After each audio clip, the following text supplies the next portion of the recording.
आज के समय में लगभग हर ट्रेडर कैंडलस्टिक पैटर्न और चार्ट पैटर्न्स के बारे में जानता है। फिर भी जब वे लाइव मार्केट में ट्रेड करते हैं तो कई बार उन्हें लगातार लॉस का सामना करना पड़ता है। इसका एक सिंपल लेकिन बहुत गहरा कारण है।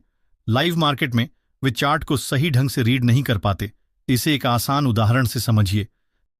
जब आप ट्रेड में नहीं होते तब आपका माइंडसेट शांत और ऑब्जर्वेशनल होता है, लेकिन जैसे ही आप किसी पोजीशन में एंटर करते हैं, खासतौर पर अगर आप एक ऑप्शन बायर हैं, तो वही माइंडसेट बदल जाता है। अब आप चार्ट को शांत दिमाग से नहीं बल्कि इमोशंस से देखने लगते हैं, जैसे डर, लालच, घबराहट और जल्दबाजी। ऐसे में होता क्या है, जो चार्ट पैटर्न पहले आपको साफ साफ दिख रहे थे वही पैटर्न अब कॉम्प्लेक्स लगने लगते हैं और यहीं आप गलत डिसीजन ले बैठते हैं। कुछ समय बाद जब चार्ट क्लियर हो जाता है तब आपको समझ आता है कि अरे, इसमें तो प्रॉफिट कमाना आसान था, लेकिन तब तक आप नुकसान उठा चुके होते हैं।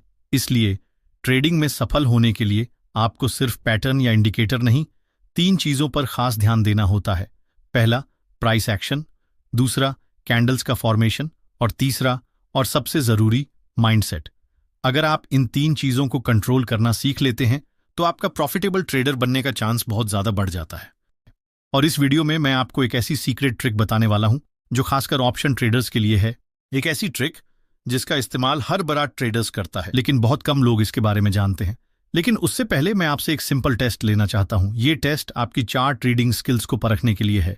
मैं स्क्रीन पर कुछ चार्ट पैटर्न्स दिखाने जा रहा हूं। हर चार्ट को देखने के बाद आपके पास सिर्फ 5 सेकंड होंगे ये बताने के लिए कि अगर आप लाइव मार्केट में होते तो आप बाय करते या सेल। आप अपने डिसीजन का लॉजिक भी कमेंट में जरूर शेयर करें। तो चलिए शुरू करते हैं। ये पहला चार्ट है, निफ्टी 5 मिनट का टाइम फ्रेम। ध्यान से देखिए और सोचिए, क्या आप यहां खरीदते या बेचते? आपके पास हैं सिर्फ 5 सेकंड।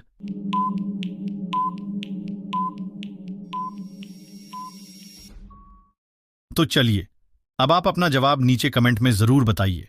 अगर आप इस चार्ट को ध्यान से देखें तो आपको दिखेगा कि मार्केट ने एक ही लेवल पर 2 बार सपोर्ट लिया है, जो कि एक क्लासिक बुलिश रिवर्सल सिग्नल होता है।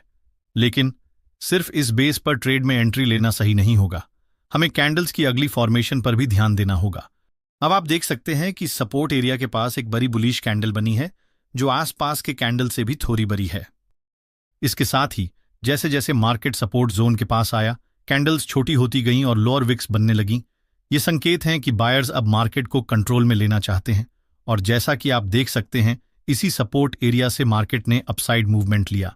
अब देखते हैं दूसरा चार्ट। ध्यान से देखिए और बताइए, क्या यहां बाय करना चाहिए या सेल? अपना जवाब कमेंट में जरूर शेयर करें।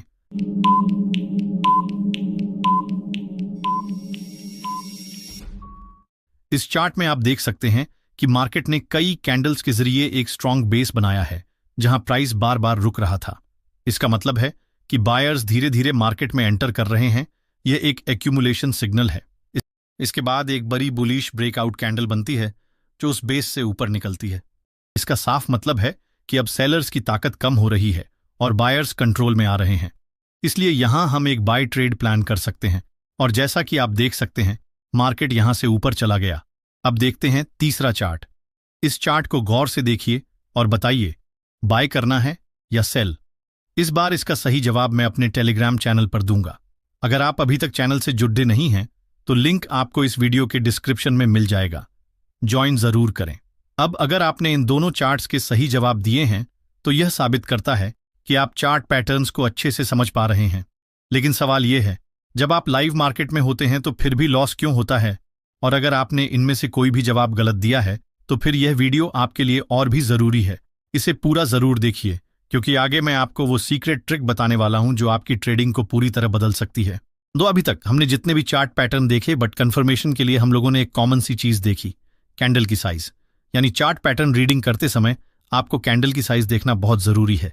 जैसे इस चार्ट में देखिए, यह है निफ्टी 2 मई 5 मिनट टाइम फ्रेम की चार्ट।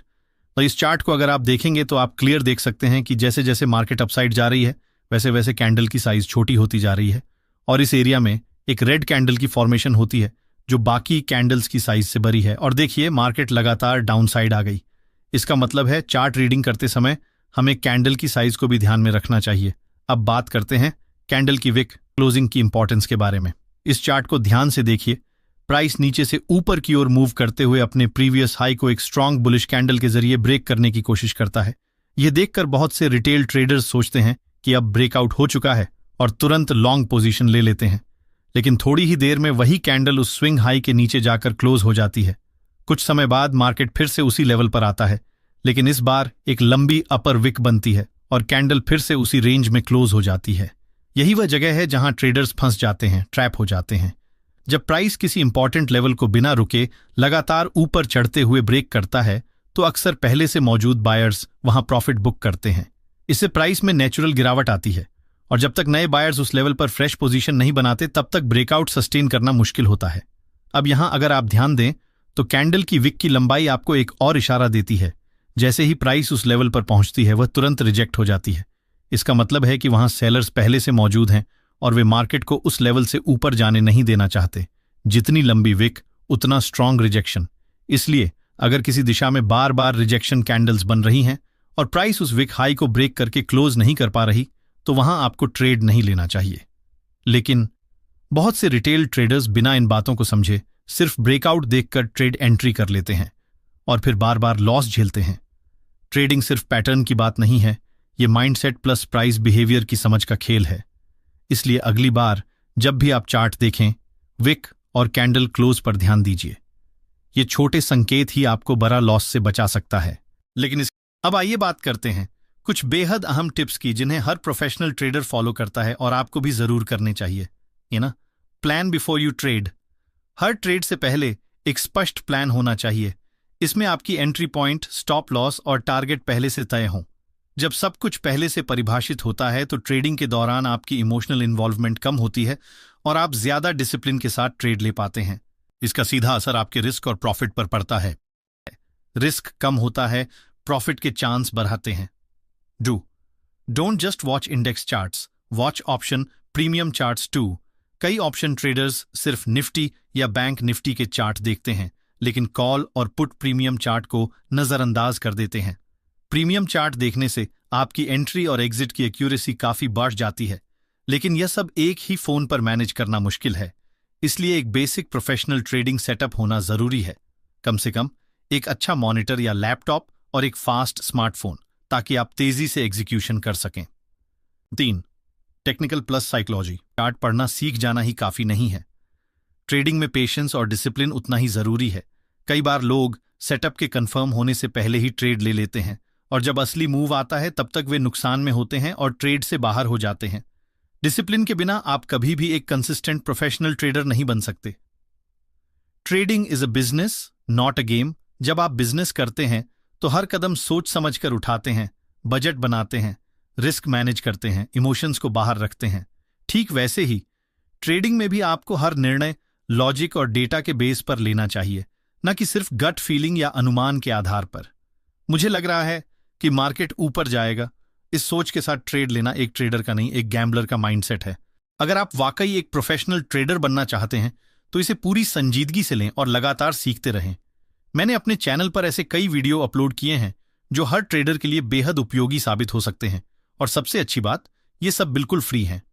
इस वीडियो को लाइक जरूर करें ताकि मैं इसी तरह की और भी वैल्यूएबल वीडियो आपके लिए ला सकूं। और हाँ, अपनी राय कमेंट में जरूर शेयर करें, मैं हर कमेंट पढ़ता हूं।